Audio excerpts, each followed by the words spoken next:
todas as posses para viver nas ruas, dormindo na imundície como um animal. Nas ruas, ele passaria fome, sofreria e mendigaria por comida pelo resto da vida. Na noite seguinte, o príncipe saiu escondido de novo, dessa vez para nunca mais voltar. Durante anos, ele viveu como mendigo, um refúgio descartado e esquecido da sociedade, o cocô de cachorro grudado no sapato da hierarquia social. E, como planejado, o príncipe sofreu muito. Enfrentou doenças, fome, dor, solidão e fraqueza. Ficou à beira da morte muitas vezes, sobrevivendo o dia inteiro com uma única noz. Alguns anos se passaram, e mais outros, até que nada aconteceu. O príncipe percebeu que aquela vida de provações não era aquilo tudo que prometia. Não levava a sua desejada iluminação. Não revelava nenhum mistério mais profundo a respeito do mundo ou do propósito da vida. Em outras palavras, o príncipe percebeu o que todo mundo meio que já sabia. Sofrer é uma merda e não necessariamente se traduz em algo significativo. Seja na riqueza ou na pobreza, não existe valor no sofrimento quando não há um propósito. Daí foi um pulo para o príncipe chegar à conclusão de que sua ideia tão grandiosa, assim como a do pai, era uma bela bosta e de que ele deveria fazer outra coisa da vida. Muito confuso, o príncipe se limpou e, encontrando uma grande árvore perto do rio, decidiu se sentar à sombra e só se levantar quando tivesse outra grande ideia. Reza a lenda que o príncipe confuso ficou debaixo da árvore por 49 dias. Não vamos entrar na questão da viabilidade biológica de ficar sentado no mesmo lugar por 49 dias. Digamos que durante esse período o príncipe foi tocado por diversas verdades muito profundas. Uma delas foi a seguinte: a vida em si já é uma forma de sofrimento. Os ricos sofrem por serem ricos. Os pobres sofrem por serem pobres. Pessoas sem família sofrem por não terem família. Pessoas com família sofrem por causa da família. Pessoas que buscam os prazeres mundanos sofrem por causa dos prazeres mundanos. Pessoas que se abstêm dos prazeres mundanos sofrem por se absterem. Isso não significa que todo sofrimento seja igual. Sem dúvida, alguns são mais dolorosos que outros, mas mesmo assim, todos sofremos. Anos depois, o príncipe formularia toda uma nova filosofia de vida e a transmitiria ao mundo. E este seria o princípio central. Devemos parar de tentar resistir à dor e à perda, pois são inevitáveis. O príncipe se tornaria conhecido como Buda. E se você nunca ouviu falar dele, saiba que Buda não foi pouca coisa.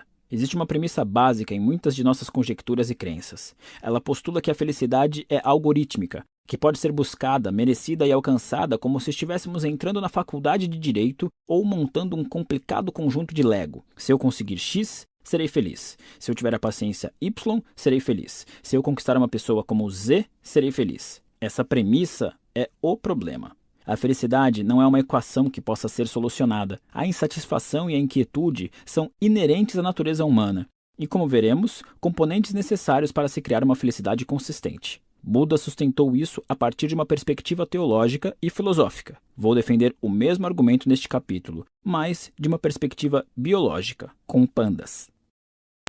Faixa 2.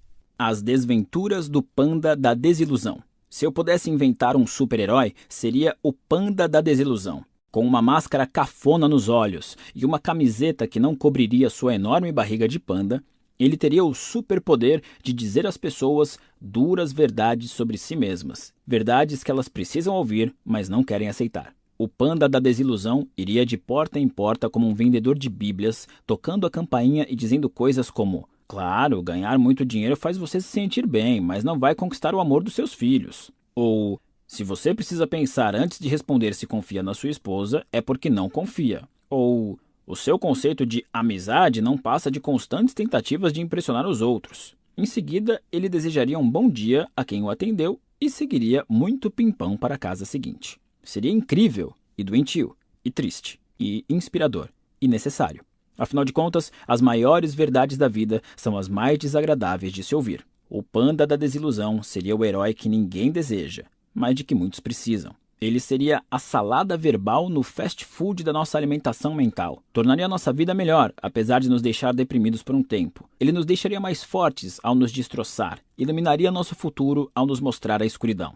Ouvir o que o panda tem a dizer seria como ver um filme em que o protagonista morre no final. Apesar das lágrimas, você adora, porque é verossímil. Então, já que estamos aqui, permita-me colocar minha máscara de panda da desilusão e jogar mais uma verdade desagradável na sua cara. Sofremos pelo simples fato de que sofrer é biologicamente útil. O sofrimento é o agente preferido da natureza para inspirar mudanças. A evolução nos fez viver constantemente com certo grau de insatisfação e insegurança, porque é a criatura levemente insatisfeita e insegura que faz o máximo para inovar e sobreviver. Somos programados pela natureza para ficar insatisfeitos com tudo o que temos e desejar apenas o que não temos. Essa insatisfação permanente faz nossa espécie seguir lutando e progredindo, construindo e conquistando. Então, não, nossa dor e tristeza não são uma falha da evolução humana. Pelo contrário, são um recurso essencial dela. A dor, em todas as suas formas, é o meio mais efetivo de que nosso corpo dispõe para gerar ação. Imagine algo simples como dar uma topada com o dedão do pé. Se você for como eu, sua reação é gritar tantos palavrões que fariam o Papa Francisco chorar. Ou você culpa o pobre objeto inanimado pelo seu sofrimento. Mesa escrota, diz. Ou talvez chegue ao ponto de questionar toda a sua visão sobre design de interiores com base no dedo latejante. Que tipo de idiota coloca uma mesa aqui? Mas voltemos. Aquela dor horrível no dedo, que eu, você e o Papa odiamos tanto, tem um motivo importante para existir. A dor física é um produto do sistema nervoso, um mecanismo de resposta que nos permite desenvolver a noção espacial de nossas proporções físicas. Aonde podemos ou não podemos ir, ou o que podemos ou não tocar. Quando excedemos esses limites, nosso sistema nervoso nos pune para que a gente preste atenção e nunca mais repita o erro. Essa dor, por mais que a odiemos, é útil. É ela que nos ensina no que devemos prestar atenção quando somos pequenos ou quando estamos distraídos. Ela nos ajuda a descobrir o que faz bem e o que faz mal. Ajuda a entender e aceitar nossas limitações. Ajuda a não brincar perto de um fogão aceso, nem enfiar objetos de metal em tomadas. Sendo assim, nem sempre é benéfico evitar a dor e buscar apenas o prazer, já que às vezes a dor tem importância vital para o nosso bem-estar. E não existe apenas a dor física. Como qualquer um que já tenha sido obrigado a assistir ao episódio 1 de Star Wars pode confirmar, nós, humanos, também somos capazes de sofrer extrema dor psicológica. Na verdade, pesquisas descobriram que o cérebro não registra muita diferença entre a dor psicológica e a física. Então, quando digo que senti meu coração ser atravessado lenta e repetidamente por uma adaga quando minha primeira namorada me traiu e me largou,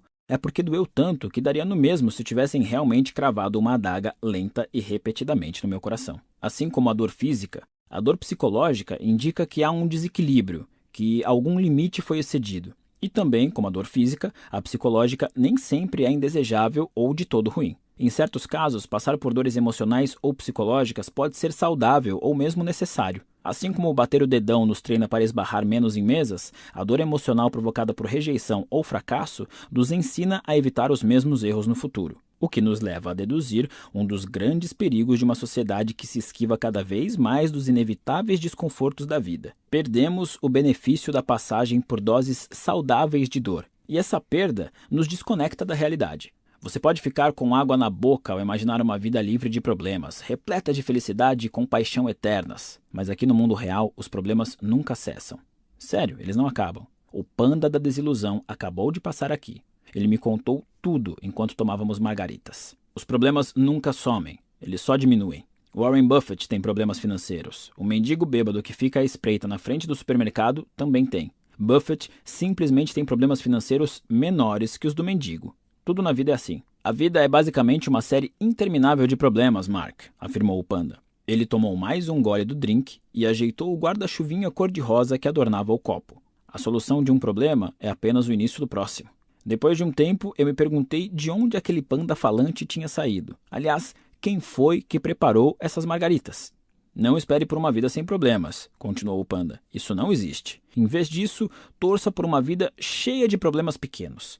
E dizendo isso, ele pousou o copo, ajeitou o guarda-chuvinha nele e saiu caminhando alegremente rumo ao horizonte. Faixa 3. Felicidade é resolver problemas. Problemas são uma constante na vida. Quando você resolve seus problemas de saúde frequentando uma academia, está criando novos problemas, como ter que acordar cedo para não se atrasar, passar meia hora suando que nem um porco na esteira, depois ter que tomar banho antes do trabalho para não empestear o escritório inteiro com o seu fedor. Quando você resolve o problema de não passar tempo suficiente com seu parceiro, decidindo que vão sair juntos toda quarta-feira, está gerando novos problemas, como pensar em algo que os dois não odeiem para fazer toda quarta-feira, conferir se tem dinheiro para ir a bons restaurantes, redescobrir a química e a chama que sentem ter perdido e desvendar a logística de transar em uma banheira minúscula com espuma demais. Os problemas nunca acabam. Eles apenas são substituídos ou atualizados. A felicidade está em resolver problemas. Repare que a palavra-chave é resolver. Se você evita os problemas ou acha que não tem nenhum, está no caminho da infelicidade. Se acha que não consegue resolver seus problemas, estará no mesmo caminho. O segredo está em resolver os problemas e não em não ter problemas. Para ser feliz, é preciso ter algo para resolver. Assim, a felicidade é uma forma de ação. É uma atividade, não algo que você recebe de forma passiva, que descobre magicamente numa lista do BuzzFeed ou em algum guru. Ela não surge quando você finalmente ganha o suficiente para construir mais um cômodo na sua casa. Ela não está esperando por você em algum lugar, alguma ideia, algum emprego, nem num livro, aliás. Felicidade é um exercício constante, porque resolver problemas é um exercício constante. As soluções para os problemas de hoje serão a base dos problemas de amanhã, e assim por diante. A verdadeira felicidade só se dá quando você descobre quais problemas gosta de ter e de resolver. Às vezes são problemas simples. Comer bem, viajar, zerar o jogo que você acabou de comprar. Outras vezes, porém, são problemas abstratos e complexos. Manter um bom relacionamento com sua mãe, encontrar uma carreira em que se sinta confortável, criar um círculo de amigos fiéis. Sejam quais forem seus problemas, o conceito é o mesmo. Resolva-os e seja feliz. Infelizmente, para muitas pessoas, a vida não é tão simples assim. Isso porque elas estragam tudo fazendo alguma dessas merdas. 1. Negação. Existem algumas pessoas que negam que os problemas sequer existam e, como negam a realidade, precisam se iludir e se alienar o tempo todo. Isso pode fazê-las se sentir bem a curto prazo, mas leva a uma vida de insegurança, neurose e repressão emocional. 2. Vitimização. Há quem prefira acreditar que nada pode fazer para resolver seus problemas. As vítimas tentam culpar os outros ou circunstâncias externas. Isso pode fazê-las se sentir melhor a curto prazo, mas leva a uma vida de raiva, desamparo e desespero. As pessoas negam e culpam os outros pelos próprios problemas simplesmente porque é fácil e provoca alívio, enquanto resolvê-los é difícil e muitas vezes gera sofrimento. Culpa e negação dão barato. São uma fuga temporária dos problemas, o que proporciona uma sensação passageira de melhora. Há diversas formas de obter euforia, seja pela ingestão de substâncias como o álcool, seja pela sensação de altivez moral ao culpar os outros, ou pela emoção de uma aventura arriscada. Basear a vida em picos de euforia é superficial e improdutivo. Grande parte do mercado da autoajuda se sustenta em vender euforia, em vez de ensinar as pessoas a resolver problemas legítimos. Muitos gurus ensinam novas formas de negação e enchem o público de exercícios que causam bem-estar a curto prazo, mas que ignoram a raiz do problema.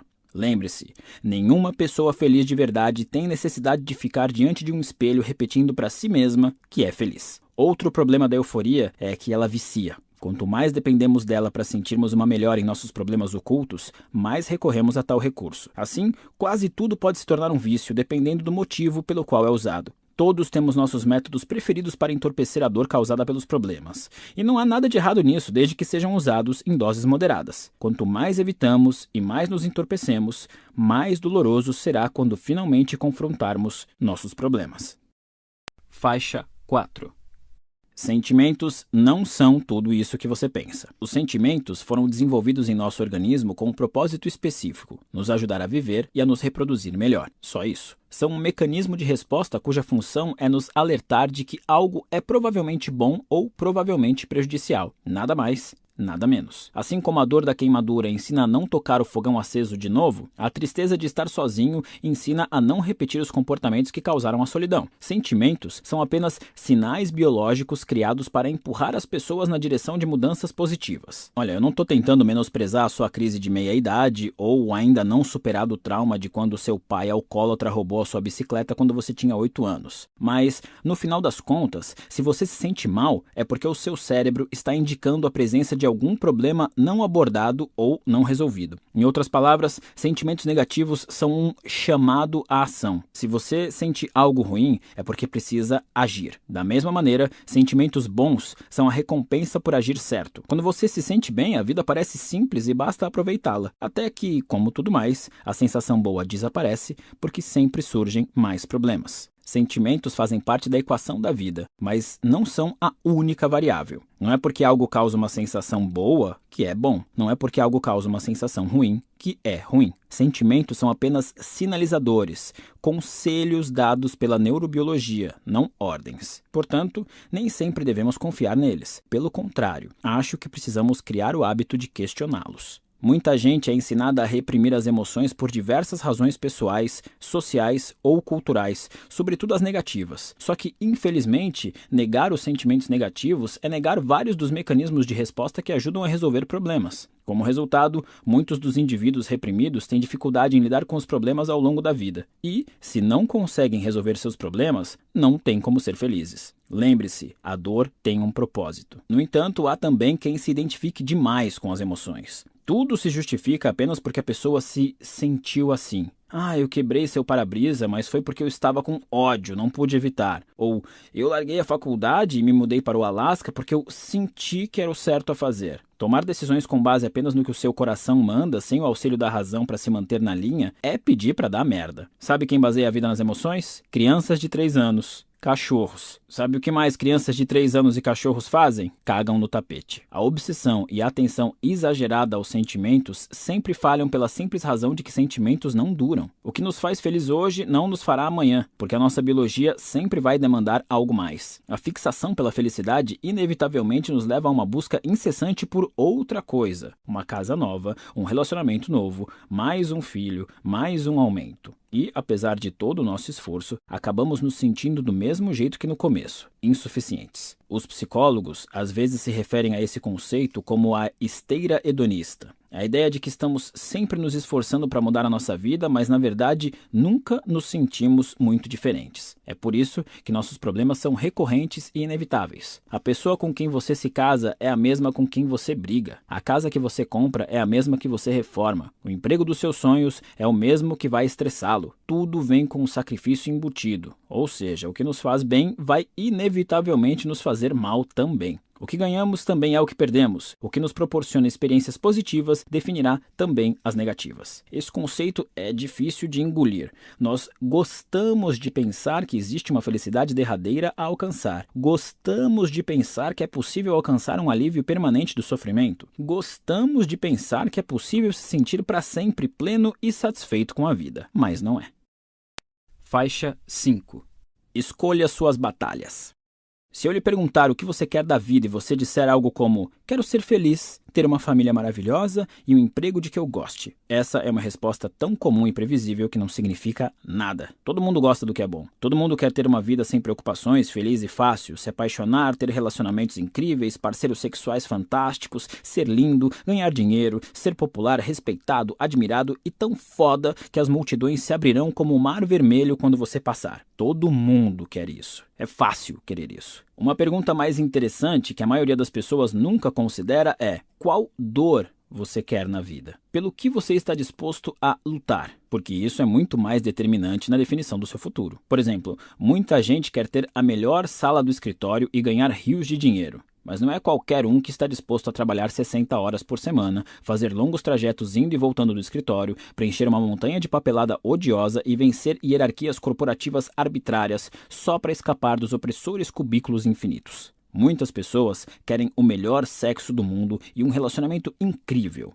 mas nem todas estão dispostas a enfrentar as DRs, os silêncios constrangedores, a mágoa e o drama psicológico necessários para construir isso. Então, se conformam. Elas se conformam e passam anos se perguntando: poderia ser diferente? Até que a pergunta passa a ser: poderia ser com alguém diferente? E quando os papéis são assinados e o cheque da pensão está preenchido, pensam: por quê? Se não foi porque você tinha padrões e expectativas baixos 20 anos atrás, então foi por quê? Porque a felicidade exige esforço. Ela se origina dos problemas. A alegria não brota do chão como margaridas e arco-íris. Satisfação e propósitos genuínos, sérios e duradouros, devem ser conquistados pela escolha e pela maneira como conduzimos nossas batalhas. Sofra você com ansiedade, solidão, toque ou um chefe imbecil que estraga metade do seu dia, a solução é aceitar e mergulhar ativamente nessa experiência negativa. Não evitá-la, não fugir dela. Muita gente quer ter um corpo maravilhoso, mas ninguém consegue isso sem passar pela dor e pelo cansaço físico de gastar horas e horas dentro de uma academia ou calcular tudo o que come,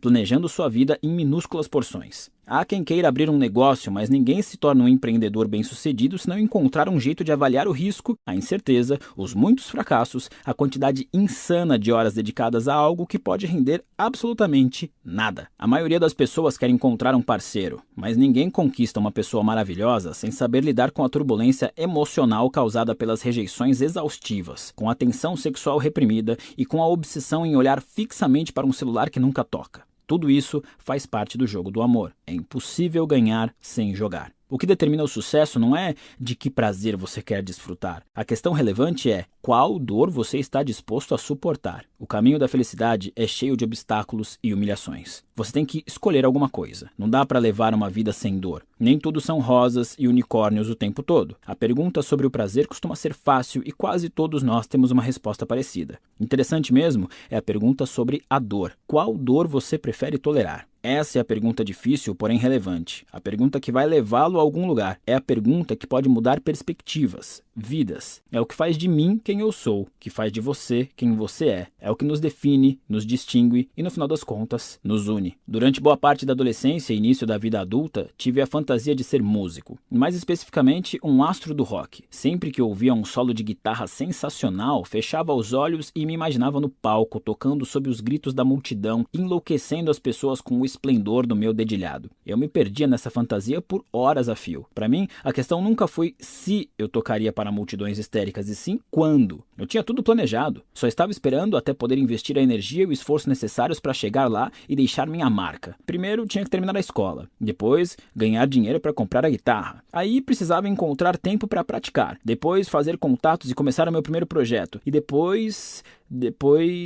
nada. Apesar de eu ter passado metade da vida fantasiando, esse sonho nunca se tornou realidade. E foi preciso muito tempo e muita luta para que eu finalmente descobrisse por quê. Eu não queria aquilo de verdade. Minha paixão era pelo resultado. Eu, lá no palco, colocando minha alma na música, as pessoas aplaudindo, eu arrasando, mas não pelo processo. E por causa disso, fracassei. Várias vezes. Sinceramente, eu nem tentei o suficiente para fracassar. Eu mal tentei. O esforço diário de praticar, a logística de encontrar uma banda e ensaiar, a dificuldade de arranjar shows e fazer as pessoas aparecerem e se interessarem, as cordas arrebentadas, o amplificador estourado, os 20 quilos de equipamentos que eu precisaria levar de lá para cá sem carro. O sonho é imenso e a escalada até o topo é interminável. O que eu levei muito tempo para descobrir é que eu não gostava muito de escalar, eu só gostava de me imaginar no cume. Segundo a narrativa cultural dominante, eu decepcionei a mim mesmo. Eu sou um desistente, um perdedor, eu não tenho talento. Eu abri mão do meu sonho e talvez tenha sucumbido à pressão social. Mas a verdade é muito menos interessante que essas explicações. A verdade é que eu achei que eu queria uma coisa, mas não queria. Fim de papo. Eu queria a recompensa e não as dificuldades. Eu queria o resultado e não o processo. Eu não era apaixonado pela luta, e sim pela vitória. E a vida não funciona assim. Você é definido pelas batalhas que está disposto a lutar. As pessoas que gostam da batalha da academia são aquelas que participam de triatlos, têm barriga de tanquinho e conseguem levantar um carro. As pessoas que gostam das longas horas de trabalho e da política de ascensão na hierarquia corporativa são as que chegam rapidamente ao topo. As pessoas que gostam das tensões e incertezas do estilo de vida do artista faminto são, no final das contas, as que chegam aos palcos. Isso não tem nada a ver com força de vontade ou coragem. Não é a repetição da ladainha "não há vitória sem dor". É o componente mais simples e básico da vida. As batalhas determinam as conquistas. Os problemas criam a felicidade. Junto com os problemas, um pouco menores e mais atualizados. Veja bem, trata-se de uma interminável espiral ascendente. Se você acha que em algum momento terá permissão para parar, infelizmente não entendeu nada, porque a alegria está na subida. Pasta 3. Faixa 1. 3. Você não é especial. Quero falar sobre um conhecido meu, vamos chamá-lo de Jimmy. Jimmy estava sempre envolvido em vários projetos. Sempre que perguntavam o que ele estava fazendo, Jimmy falava sobre a consultoria que estava prestando para alguma empresa, descrevia um promissor aplicativo de saúde para o qual vinha buscando investidores, falava de um evento beneficente em que faria um discurso ou contava sobre a ideia milionária que tivera para uma bomba de combustível mais eficiente. O cara não parava, estava sempre ligado e se você desse papo, o Jimmy continuaria eternamente mostrando como era fenomenal o seu trabalho e como eram brilhantes suas ideias, despejando em cima de você tantos feitos pessoais que mais parecia estar sendo entrevistado na TV. Jimmy era pura positividade o tempo todo, sempre alçando novos voos, sempre a um passo de mais uma conquista. Um verdadeiro cara que põe a mão na massa. O problema era que Jimmy também era um completo parasita. Muito papo e nenhuma ação. Passava a maior parte do tempo chapado e gastava em bares e restaurantes sofisticados tanto quanto investia em suas ideias de negócios. Jimmy era um sanguessuga profissional. Vivia do dinheiro suado da família, que ele enrolava, assim como fazia com o restante da cidade, com falsas ideias de futura glória no ramo da tecnologia.